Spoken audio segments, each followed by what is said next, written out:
मुझे मौका मिले ना, ठीक है, इंडिया घुसने का सिर्फ, ठीक है, तो इंडिया को तबाह करके वापस आऊंगा। जिहाद का मतलब ये है ना, जो गलत हो रहा है उसके खिलाफ खड़ा है, उसके खिलाफ खड़े तो पाकिस्तान में सब चीजें ठीक हो रही हैं? नहीं, तो पाकिस्तान में आप जिहाद कर नहीं रहे, इंडिया बात यह है कि ये अब BLA की सूरत हाल जो बनी है ये इतनी आसान नहीं है कि हम कह दें जी इंडिया ने वहां से ये कर दिया और फलां ने ये कर दिया और अपने गुनाहों को छुपाने की। और बलूचिस्तान में हालात एक बार फिर से बेकाबू होते नजर आ रहे हैं। बलोच लिबरेशन आर्मी ने खारान, खुजदार और मस्तुंग में पुलिस और पाकिस्तानी सेना पर लगातार घातक हमले किए हैं। मस्तुंग में हथियारबंद लड़ाकों ने पुलिस वाहनों को आग के हवाले कर दिया। ये बड़ी सीरियस इश्यूज हैं। आपने कुछ स्टेटिस्टिक्स अगर आप देखें तो इस साल 2024 में और 2023 को कंपेयर करें तो ओवर 66% इंक्रीज हुई है ऑन टेररिस्ट इंसिडेंट्स और कैजुअलिटीज में जी 66% एक साल में, ऑलमोस्ट डबल हो गया ना जी। तो दिस इज वेरी सीरियस। आप भी जानते हैं बलूचिस्तान में मुतादिद ग्रुप ऐसे हैं, अलहदगी पसंद तंजीमें हैं जो इस तरह की कार्रवाइयाँ करते हैं, और फिर जो भारत की जो वहाँ पर इंटरफेरेंस है, खासकर आपने देखा कि अक़वाम मुत्तहिदा में सरताज अज़ीज़ ने शवाहिद भी पेश किए, तो इस एलिमेंट को भी तो नज़रअंदाज नहीं किया जा सकता ना। फ़िरका वारियत का अपना एलिमेंट है और जो भारत की इंटरफेरेंस है ये अपना वहाँ पर एलिमेंट है। तो ये कोई पहला वाक़या नहीं है, इससे पहले भी इस तरह के वाक़यात बलूचिस्तान में पेश आते रहे। आपको लगता है कि जो लोग ये बात कर रहे हैं कि इसमें भारत मुलविस हो सकता है वो दुरुस्त है? बिल्कुल दुरुस्त है, 100% दुरुस्त है। आज मैं अभी एक कन्फेशन सुन रहा था, BLA का एक लीडर जो वीडियो पे आके कह रहा था कि $815 मिलियन 2002 से हिंदुस्तान ने खर्चा किया है बलूचिस्तान में 3 डिफरेंट ग्रुप्स को पैसे देते हुए। रॉ है, NDS है अफगानिस्तान का, CIA है, मूसाद है, ये सब चाहते हैं कि CPEC ना ठीक से चलें और हमारा भी कसूर है। जानना चाहता हूं कि क्या कर रही है पाकिस्तान की गवर्नमेंट, फेडरल गवर्नमेंट उनके लिए। मिसाल के तौर पे शाजिया 35 करोड़ रुपया एनुअली MPAs को दिया जाता है इन्वेस्ट करने, हर साल इन्वेस्ट करने उनके एरिया में। मगर आप जाएंगे उधर आप देखेंगे, और देते भी इलेक्शंस के एंड के दिनों में। बिल्कुल, मगर वो कुछ नहीं करते। ये बेहतर है डिस्ट्रिक्ट काउंसिल्स को दें। भाई तुम सरदार पे क्यों पैसे खर्च रहे हो, पब्लिक पे पैसे खर्च हो, हेल्थ वाली चीज दो। गैस, कोली में गैस है ही नहीं, कोली सुई के नजदीक है मगर उधर गैस नहीं है। ढेरा बकरान लेहरी में रोड्स नहीं है, लोग ऊंट पे आके वोट देते हैं।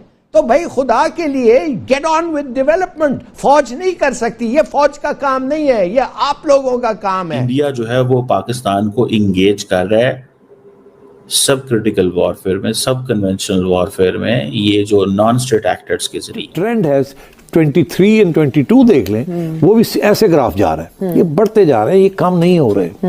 इट्स ऑलमोस्ट कि वो कहते हैं कि 685 सोल्जर्स, सिक्योरिटी के लोग मारे गए हैं।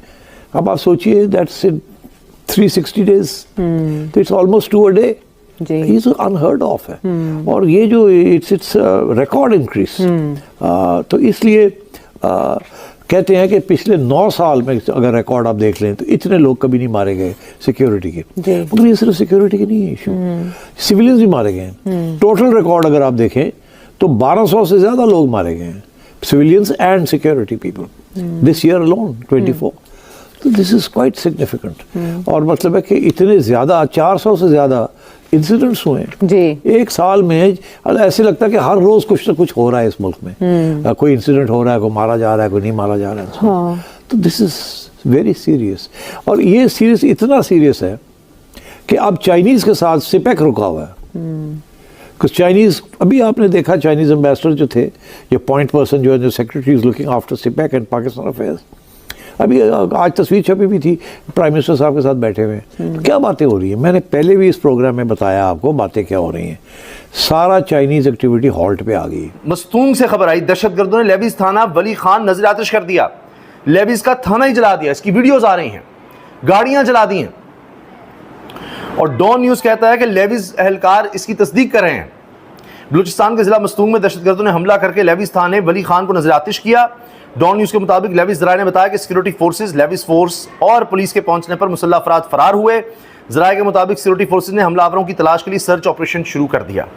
अब आप अंदाज़ा लगाइए किस तरह की ये खबरें आ रही हैं, और ये दूसरा इस तरह का वाक़या हम कह सकते हैं कि ये है। और 24 घंटे के अंदर अंदर अब ये मनाज़िर हैं जिसमें आग लगी हुई है, गाड़ियों को आग लगी हुई है, ये सब कुछ नज़र आ रहा है। फिर देखिए कि फितनातुल हिंदुस्तान ने क्या किया, दहशतगर्दों का सरकारी अफसरान की रिहाइशगाहों पर हमला, एडिशनल डिप्टी कमिश्नर शहीद। ये 24 घंटे के अंदर, ये जो मस्तूम की वारदात है उससे पहले ये हुई है। ये ज़िला सोराब है, वहाँ पर फितनातुल हिंदुस्तान के दहशतगर्दों ने सरकारी अफसरान की रिहाइशगाहों पर हमले किए, जिसके नतीजे में एडिशनल डिप्टी कमिश्नर हिदायत बुलेदी शहीद हो गए। दहशतगर्दों ने अफसरान की रिहाइशगाहें नजर आतिश कर दी, जला दी, बैंक लूट लिया, और मुख्तलिफ सोशल मीडिया प्लेटफॉर्म्स पर बाकायदा वीडियोज़ हैं बैंक लूटने की और ये सब कुछ करने की। ये हाल है। और तर्जुमान हुकूमत बलूचिस्तान का कहना है कि सरकारी अफसरान के घरों को नजर आतिश करने के अलावा दहशतगर्दों ने बाजार में बैंक भी लूट लिया। ये हुकूमत भी तस्दीक कर रही है, इक़्तिदार का नशा ही नहीं खत्म हो रहा, और ये नशा ज़्यादा चढ़ रहा है, ज़्यादा इख्तियार की ख्वाहिश बढ़ती जा रही है, हालात मुल्क के बद से बदतर होते चले जा रहे हैं। बलूचिस्तान में कहने को पीपल्स पार्टी की हुकूमत है, नून लीग की पूरी सपोर्ट है। हालात ये हैं कि 24 घंटे नहीं गुजरते कि पहले से ज़्यादा ख़तरनाक हमला हो जाता है। दहशतगर्द दंदनाते फिर रहे हैं, सरकारी इमारतों को आग लगा रहे हैं, सरकारी अफसरान के घरों में घुस रहे हैं, उनको मार रहे हैं, उनको कत्ल कर रहे हैं, शहीद कर रहे हैं, सरकारी रिहाइशगाहों को आग लगा रहे हैं, बैंक लूट रहे हैं, बाजार लूट रहे हैं, सबके सामने ये काम कर रहे हैं। नमस्कार दोस्तों, आज हम बात करेंगे बलूचिस्तान लिबरेशन आर्मी यानी BLA की हालिया गतिविधियों की, जिसने पाकिस्तान की सेना को भारी नुकसान पहुंचाना शुरू कर दिया है। BLA ने कई ठिकानों पर हमले किए हैं, जिससे पाकिस्तानी सेना हताश और बौखलाई हुई नजर आ रही है। इस घटनाक्रम से पाकिस्तान के अंदर खासकर रक्षा विशेषज्ञ जफर हिलाली की प्रतिक्रिया काफी गुस्से भरी और चिंताजनक है। जफर हिलाली ने टीवी पर कहा कि यह सेना की बड़ी नाकामी है और वे आश्चर्य व्यक्त कर रहे थे कि BLA के पास इतने आधुनिक हथियार कहां से आ गए हैं। उनका कहना है कि ये साजिश और विदेशी ताकतें ही ऐसी स्थिति खड़ी कर रही हैं जिससे पाकिस्तान की सैन्य ताकत प्रभावित हो रही है। इसके बाद उनकी आवाज में डर और परेशानियां साफ नजर आने लगी हैं। पाकिस्तानी मीडिया भी इस स्थिति को लेकर खासा बौखलाया हुआ है। जहां पहले मीडिया सेना की तारीफ में बोलता था, वहीं अब वे सवाल उठा रहे हैं कि इतनी बड़ी आर्थिक और सैन्य ताकत होने के बावजूद सेना BLA की इस मूवमेंट को नियंत्रित क्यों